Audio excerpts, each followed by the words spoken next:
masa pensiun.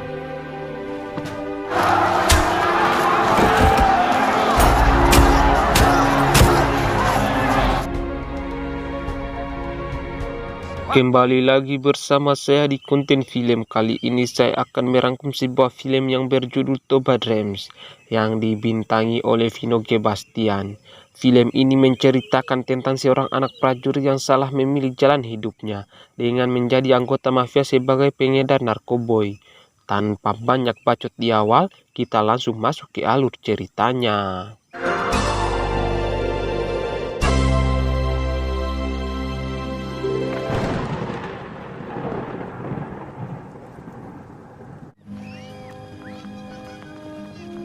Cerita berawal dengan memperlihatkan keluarga yang sedang duduk bersama di sebuah ruangan.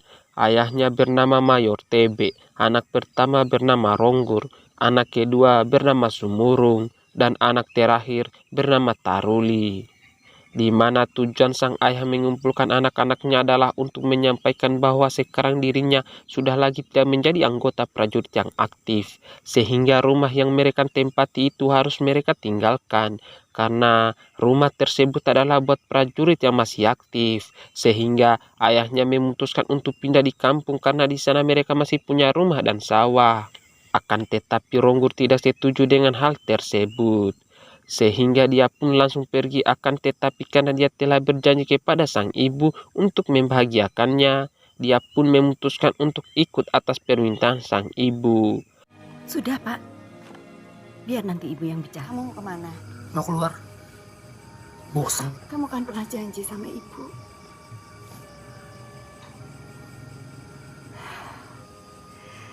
Ibu akan sangat bahagia.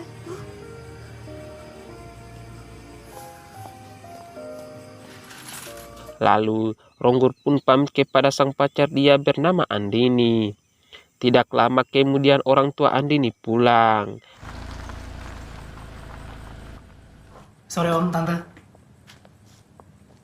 Dilihat dari sikap orang tua Andini, nampaknya mereka tidak menyukai Ronggur. Setelah itu Ronggur pun pamit. Ya udah, gue pulang deh. Keesokan harinya, keluarga Ronggur pun berangkat.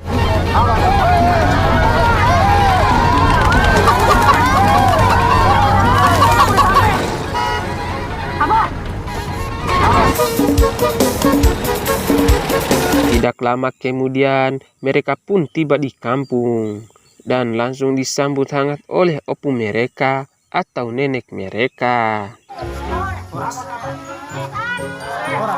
Eno. Akhirnya kau dati, Emas. Anak jenderal yang ganteng. Hari, anak cantik, sini ikut dong kau. Kau sama seperti om. Makasih opung. Bapakmu waktu muda, tapi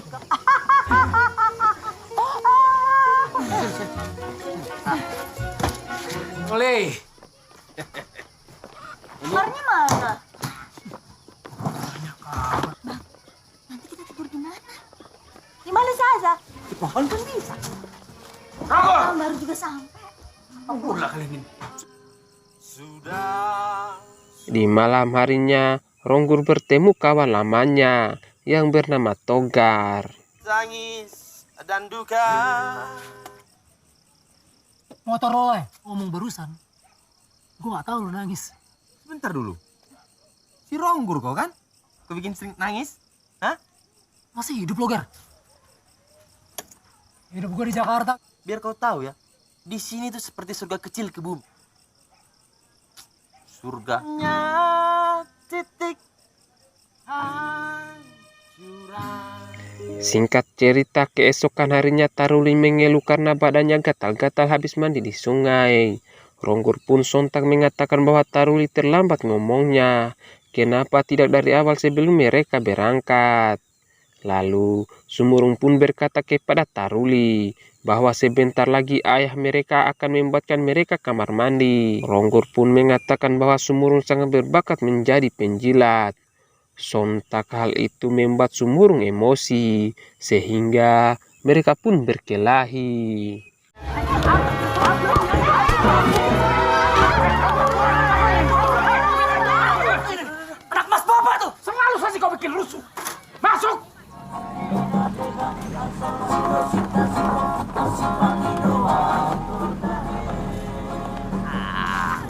Bagus kan? Singkat cerita, malam harinya ayah mereka kembali mengumpulkan mereka untuk membahas dan menentukan masa depan anak-anaknya, di mana Sumurung akan melanjutkan pendidikan sekolah akademi kemiliteran dan Taruli akan sekolah di SMA 2 Yayasan Somusu. Sedangkan Ronggur harus meneruskan tradisi keluarga yaitu untuk sekolah menjadi pendeta. Akan tetapi Ronggur sangat menolak hal tersebut dengan mengatakan bahwa mereka bukan prajurit yang bisa diatur-atur. Mereka punya hak menentukan jalan hidup mereka masing-masing. Aku pulih hak untuk menentukan masa depan kita sendiri. Iya, tapi Bisa mengatur hidupnya. Lalu Ronggur pergi dari sana dengan menemui Togar. Ronggur pun mengatakan kepada Togar dia akan kembali ke Jakarta karena di sana Ronggur bisa mewujudkan cita-citanya. Gue mau ke Jakarta kan. Di Jakarta gue bisa wujudin mimpi gue. Malam itu Ronggur dan Togar pun minum sepuasnya dan pulang ke rumah dengan keadaan mabuk dan ribut di halaman. Sontak hal itu membuat sang ayah marah lalu menghentikan mereka. Karena Ronggur bicara sembarang tanpa sadar, dia pun memukul Ronggur. Sini kamu. Sini kamu. Sini kamu. Bapak bawa. Aku bantu bapak. Lihat dong. Lihat bapak siapa sekarang? Tentara dia.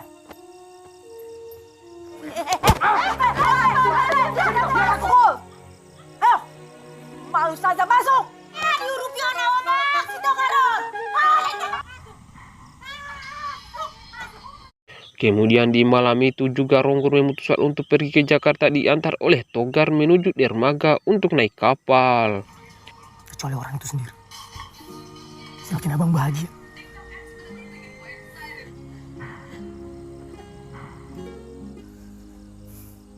Doain aja abang biar pasti abang aja.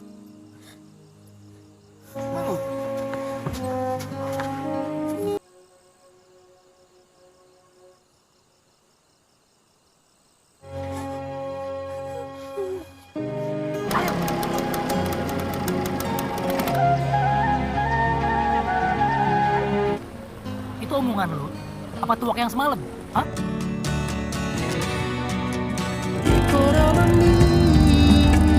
Setelah tiba di Jakarta, Ronggur mendatangi rumah temannya bernama Tommy.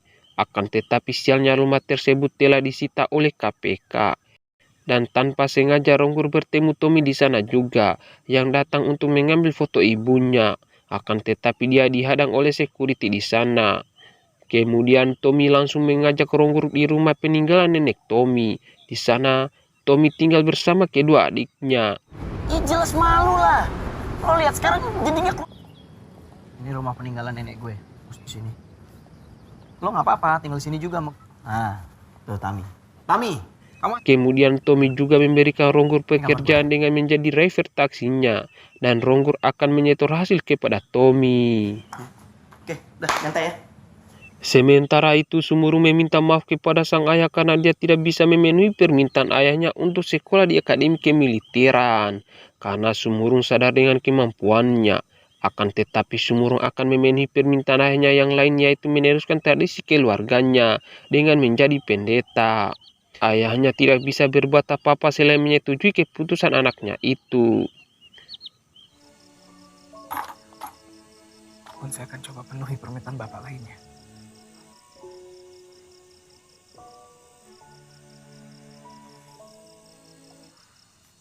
Kau boleh menentukan apa saja di pendeta pun tak masalah rasanya.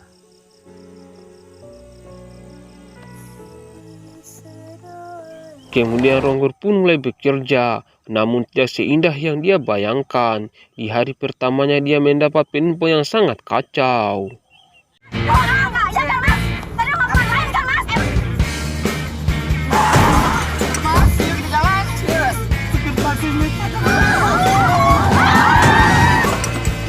Setelah itu Ronggur pun kembali ke rumah dan di sana sudah ada Andri yang menunggunya.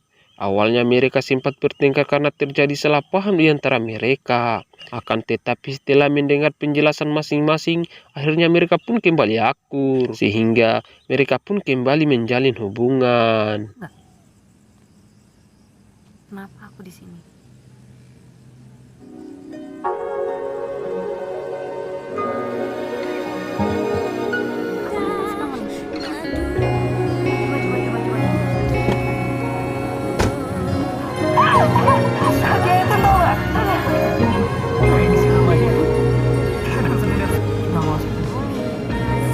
Setelah mengantar Andini, Ronggur pun pulang. Namun di perjalanan Ronggur dihentikan oleh 3 orang pemuda.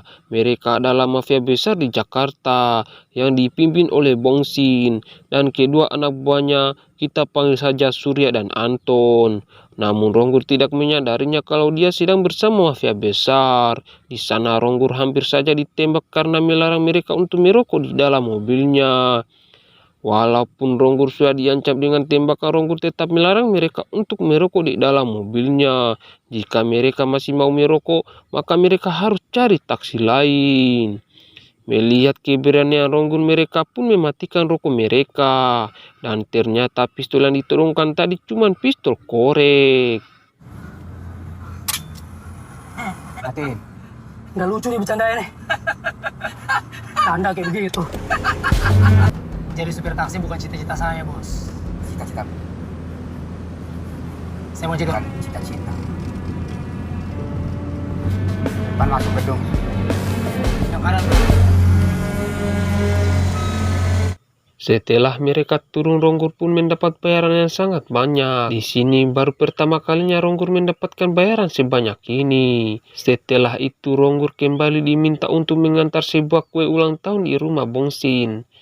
Dan tanpa curiga sedikit pun Ronggur pun mengiyakan hal itu. Akan tetapi yang Ronggur tidak tahu adalah di dalam kue itu terdapat sebungkus barang haram di dalamnya. Keesokan harinya Ronggur pun mengantarkan kue tersebut di rumah bos mafia itu. Ketika Ronggur pamit pulang, dia dilarang sama bos mafia itu dan memperlihatkan isi dalam kue tersebut, yang ternyata di dalamnya ada sebungkus narkoboy. Melihat itu Ronggur merasa dijebak. Awalnya Ronggur tidak mau bekerja sebagai pengantar barang haram itu.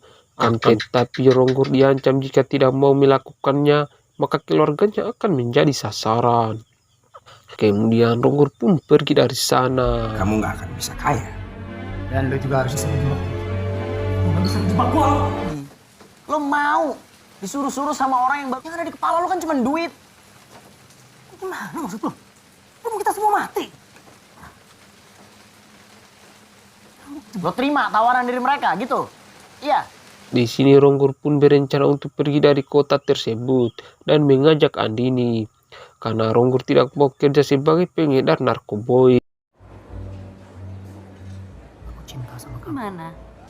Emang kamu pikir dengan nikah semuanya bakal baik? Namun ketika Andini pergi di WC, tiba-tiba ayah Andini datang dan mengatakan bahwa Ronggur tidak pantas untuk Andini. Karena sebentar lagi Andini akan menjadi isniur. Mendengar penghinaan itu, Ronggur pun tidak banyak pikir lagi dan langsung mendatangi untuk memutuskan bergabung sama mafia tersebut sebagai pengedar narkoboy. Ya bapak gua! Lo sama bapak lo hidup enak! Oh iya, pas dia!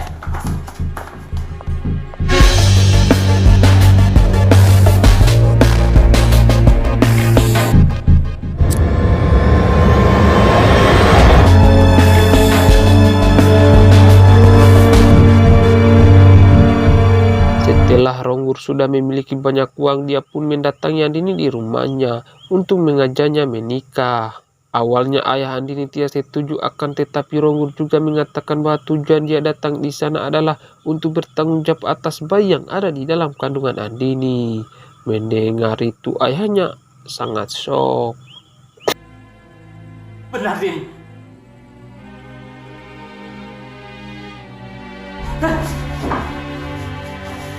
Setelah itu Ronggur mengajak Andini di kampung untuk melaksanakan pernikahan mereka.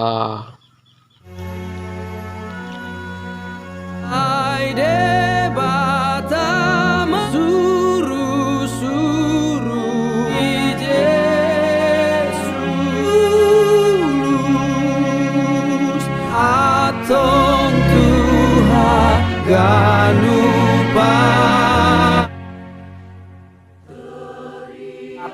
hamu didopakon Tuhan demu nabi. Singkat cerita 4 tahun telah berlalu. Ronggur pun sudah memiliki rumah yang sangat besar dan mobil mewah. Kini Ronggur telah mendapatkan apa yang dia inginkan selama ini. Akan tetapi kebahagiaan itu seketika berubah, di mana setelah 4 tahun dia berhubungan dengan para mafia itu, tiba-tiba saja anak buah dari Bongsin datang ke rumahnya dan kembali mengajak Ronggur untuk menyelesaikan misi terakhir mereka, untuk membunuh salah satu jaksa yang menurut mereka akan menghalangi bisnis mereka. Awalnya Ronggur menolak hal tersebut. Akan tetapi lagi-lagi dia diancam akan menghabisi anak dan istrinya. Sehingga dengan terpaksa Ronggur kembali bergabung karena jika tidak maka istri dan anaknya akan menjadi sasarannya. Belum mengganggu langkah kita. Tugas kita mengembalikan keadaan Semuanya. Tapi masalah lu juga. cok. Sentuh keluarga gue. Dari tidur ronggok. Sebentar.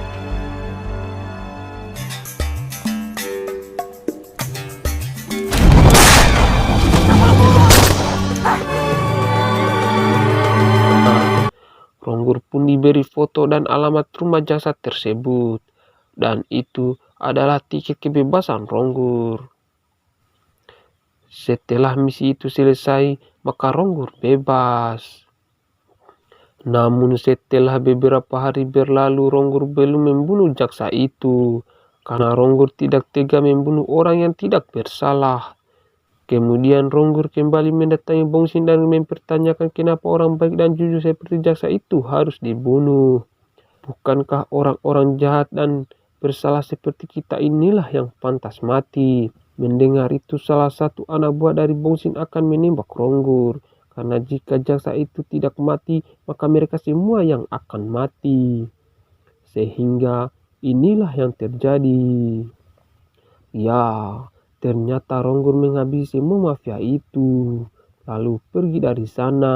Tapi yang Ronggur tidak tahu adalah ada salah satu yang masih hidup. Setelah membunuh para mafia itu, Ronggur pun pulang ke kampungnya. Akan tetapi berita kematian para mafia itu sudah tersebar di mana-mana, bahkan di kampungnya juga. Kemudian Ronggur meminta bantuan kepada Togar. Awalnya Togar menolaknya karena Togar sangat marah kepada Ronggur. Akan tetapi karena dia sudah menganggap Ronggur sebagai saudaranya, Togar pun bersedia membantu Ronggur. Walaupun Togar tahu bahwa menyembunyikan kejahatan itu adalah salah.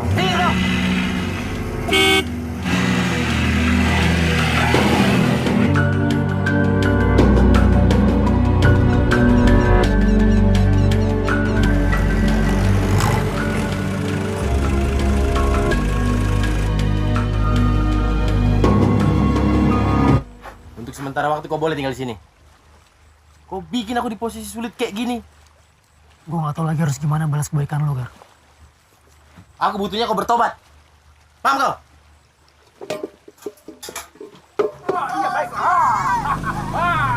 Dan berita tersebut sampai di telinga ayahnya, sehingga membuat ayahnya sangat marah bercampur sedih.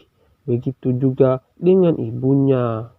Akan tetapi nasi sudah menjadi bubur. Semuanya sudah terjadi. Sehingga ayah Ronggur mendatangi Togar lalu menanyakan kepada Togar di mana Togar menyembunyikan Ronggur.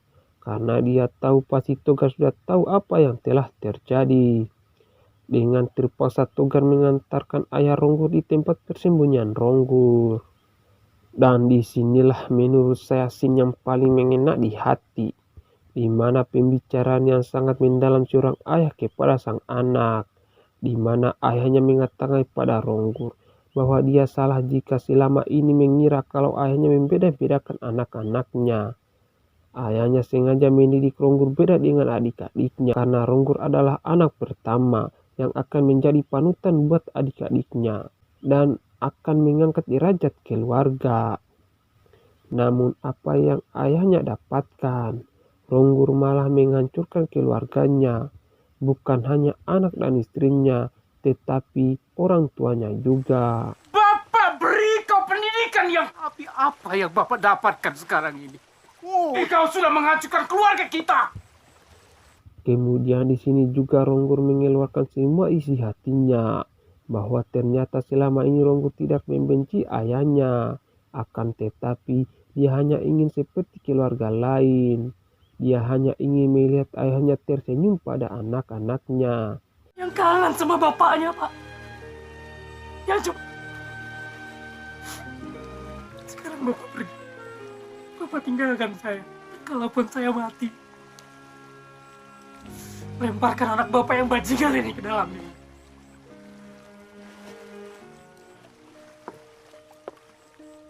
Karena menurutnya adalah laki-laki yang hebat itu adalah bukan laki-laki yang hebat di medan perang.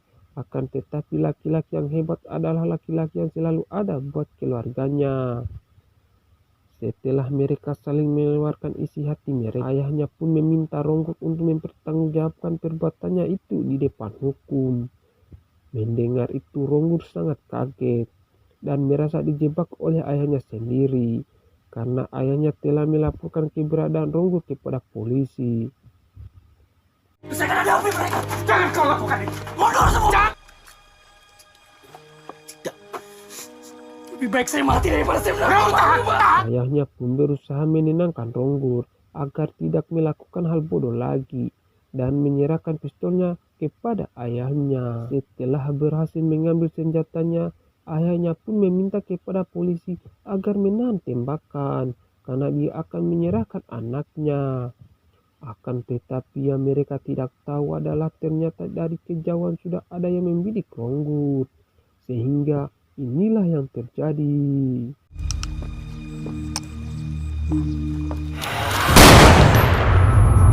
Ya, Ronggur pun mati terkena tembakan di dadanya dan film pun tamat.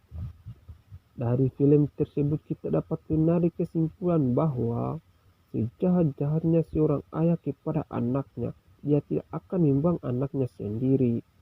Dan sebelum kita melakukan sesuatu terlebih dahulu kita pikirkan resikonya ke depannya.